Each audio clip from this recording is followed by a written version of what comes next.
Welcome back. Okay, so Sweden. This is an interesting game, right? So Sweden ends up getting the good result. I'll get to this. I'll get to this. I promise. So anybody who's going, what's that on the board? I'll get to it. I thought it was funny. So Sweden 2-7 all time in bronze medal games. Czechs 1-5 all time in bronze medal games coming into today. So these are countries that struggle in this. Sweden, I was impressed by parts of their game and very, very frustrated with other parts of their game. So let's go through it. Czechs get the first chance, Mishak with a near miss. Then there's a crossbar the other way for Lisel. So both teams getting opportunities early. Then there's a delay of game call that gives Sweden a power play. Post for Andrea. Niederbach then has a shot that's blocked. Olofsson fires one wide. Juracek clears it to finish off the kill. There were no shots on net due to the shot blocking. The Czechs not cautious at all, not concerned at all. They will shot block all day. Pressed by the Czechs then at 5.5 minutes. Olofsson has a net drive that's held. The shots are 4-3 for Sweden. 8 minutes into this game. Czechs press with 7 minutes left. Gut has a rush chance that's kicked aside. Stakastad has a shot that's held. Both goalies I thought had been really good to this stage. And then, out of seemingly nowhere, there's a stretch pass. It ends up on Liesel's stick, and at 14:22, he scores on a wraparound. And so the goal by Liesel from Grans and Stakastad makes it 1-0 for the Swedes, who had played well to this point. And it was a really great play by Liesel. Czech then had a net feed that was picked off. The Czechs try to answer. And again, with a guy named Czech on the Czechs. Yeah, it's interesting to announce that, and yeah, so there you go. Kulik then had a rush chance that's held. Teams trade chances in the final minutes, and far more of an open game for Sweden. And I thought, man, it's nice to see Sweden playing an entertaining game. And then we get to the second period, and this is where the frustration comes in for me. Early press by the Czechs. Stakastad then has a chance on a rush that's blocked. Ogren had a rush that's defended at 3:30. The Czechs had the only shot on net. To me, it felt like Sweden, with that 1-0 lead, said, okay, we're going to lock it down. And this is one of the things that frustrates me watching hockey, is when talented players are playing in that trap style. And again, I say trap style because it's not the same as the traditional trap. You can't really play this trap that became famous in the 90s anymore, the way hockey's called, the way hockey's played. But when you see really talented players and they're dumping and chasing, or they're just staying back rather than playing that offensive style, I find it weird, because to me, Sweden's the more talented team. They should be trying to drive the play. They should be trying to push the offense. Your defensemen, they're there to play the defensive side of it. But again, I understand that's how the game's played a lot, but it feels like throughout this tournament, Sweden has been sitting back when they should be attacking, and I was seeing that again. So the Czechs want a call when Gut gets knocked down.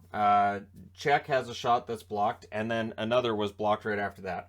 Kulik then fires one wide.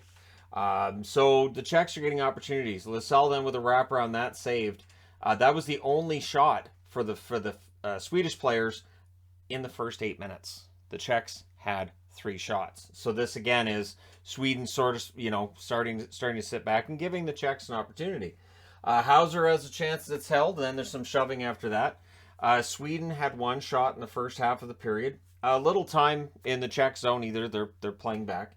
Hamara has a chance that's blocked. The Czechs press with 8 minutes left. With 6:38 left, Czechia goes to a power play. They were 3 for 14 in the tournament to this point. They would be 4 for 15. Gut scores from Juracek and Mishak. It's a power play goal at 13:30 to tie the game. And it was a point shot that took 8 seconds to deflect in. What happens is it went off Wallstead first, comes back out, and then it went off Gut's kneecap and into the net. So it's just one of those plays that happens, and there you go. Gut then had a rush chance that was saved. The Czechs are seeking the lead. The lead, though, goes to Sweden. It is Rosen that scores from Niederbach at 15:19, and he buries it on a 1 faceoff. Now, you can argue that Niederbach kind of interferes a little bit after that 1 faceoff. You might have wanted a call. I believe it was Mishak that was arguing that to the referee after. Niederbach, yeah, he gets the assist on the Rosen goal of 15:19. Sweden's in front. Niederbach then has a net feed that won't go. The Czechs hit a post, cannot tie it. The post away from the tie. Magnussen's then denied. Grans has a shot that's held. Sweden presses in the final minute, but they're kept to the outside. So it's 2-1 Sweden after the second period. And again, it's the game gets tied, and then Sweden generates that offense. And I was like, okay, so they can generate this offense, right? They can. Sweden's a talented team. So we go to the third. The early jump was for the Czechs. The Swedes, though, were not giving the Czechs a path to the net. That stopped in the third period. You'll notice that the shot totals went down for the Czechs in each period, and so did the scoring opportunities. Kos was denied from the slot. Both benches are wanting calls that the refs aren't making.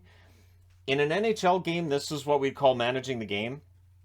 It's one of those ones that if these referees were calling an NHL game and they're just letting all this go, eventually fights are going to be breaking out. It's international hockey, it's junior hockey. We didn't get fights here, but it really felt like there were some obvious ones that they could have called and maybe probably should have. The Czechs then press and do draw a power play at 4:52, and it was one of those, well, they have to call that kind of things. Juracek then had a net drive that was defended. Sweden clears. Kulik was then denied. Wallstead holds on to that. Power play's killed off. The Kulik opportunity is the only shot on that power play.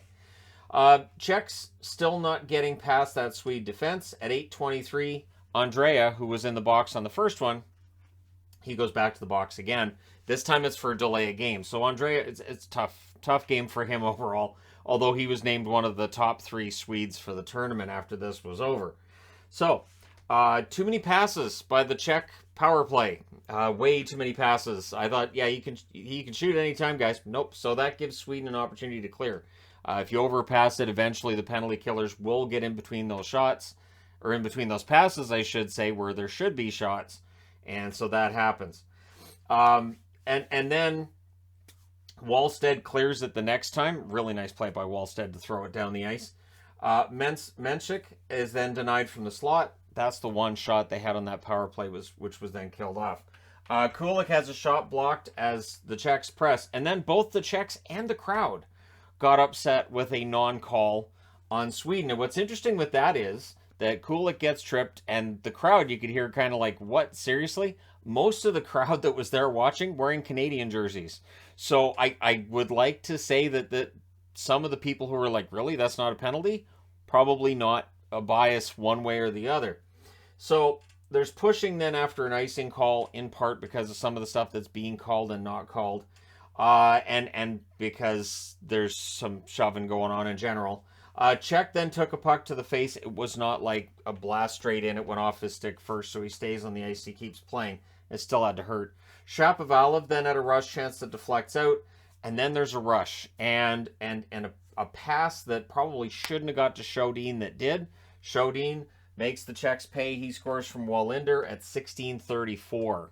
So that makes it 3-1 for Sweden, and it's just a rush opportunity that goes in. He fired at far side post and in.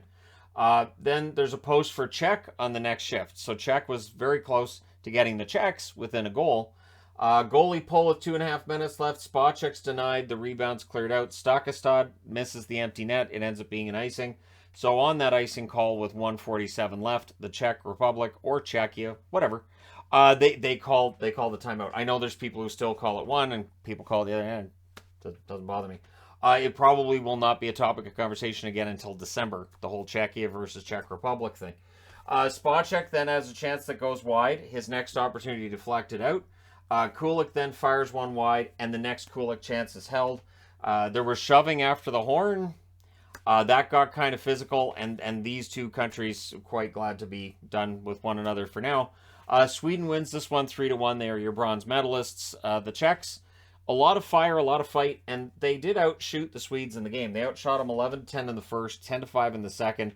The Swedes outshoot them 8-7 in the third as they locked it down. Final shots 28-23 for the Czechs. Players of the game, Michael Gut for the Czechs and Linus Shodin for the Swedes.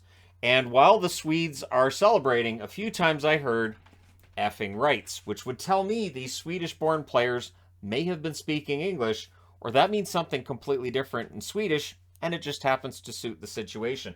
So I thought it was funny. I thought it was funny that, it's Sweden against the Czechs, and then the celebration. A lot of English swearing going on in there.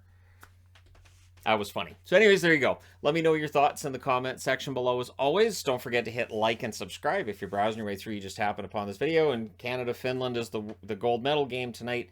And as was said at least a million times during the TSN broadcast, they've never met in a gold medal game before. So we'll see how it goes tonight. There you go. Let me know your thoughts. Don't forget to hit like and subscribe. And hey, thank you guys so much for all your support. I will talk to you again soon.